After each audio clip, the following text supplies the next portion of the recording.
Netanyahu যুক্তরাষ্ট্রে যাবেন মার্কিন প্রেসিডেন্ট ডোনাল্ড ট্রাম্পের একটা পরিকল্পনাকে বাস্তবায়ন করার জন্য।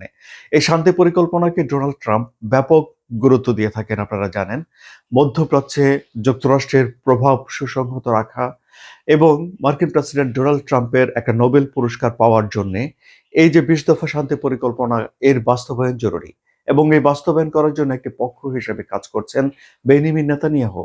এমনকি বেনিয়ামিন নেতানিয়াহুকে মার্কিন প্রেসিডেন্ট ডোনাল্ড ট্রাম্প এতটাই পছন্দ করেন যে তার দেশে তার বিরুদ্ধে যেই দুর্নীতি এবং স্বজনপ্রীতির অভিযোগে যে ৩টি মামলা বিচারাধীন রয়েছে, সেই মামলা যেন প্রত্যাহার করে নেওয়া হয়, সেজন্য সে দেশের প্রেসিডেন্টকে অনুরোধ করেছেন মার্কিন প্রেসিডেন্ট ডোনাল্ড ট্রাম্প।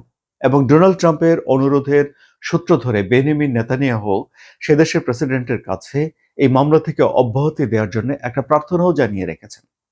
সুতরাং এখানে এই জোহরান মামদানি এবং ডোনাল্ড ট্রাম্পের ভেতরের রসায়ন আবারও আলোচনায় চলে এসেছে। এটি একটি দেখার বিষয় হয়ে যাচ্ছে যে পরিস্থিতি তাহলে কোন দিকে যাচ্ছে। আপনাদের কি মনে হয়? সুপ্রিয় দর্শক, আপনাদের মতামত কমেন্টে জানান। আলোচনা যদি ভালো লাগে তাহলে সাবস্ক্রাইব করে এই চ্যানেলের সঙ্গে থাকুন। ধন্যবাদ।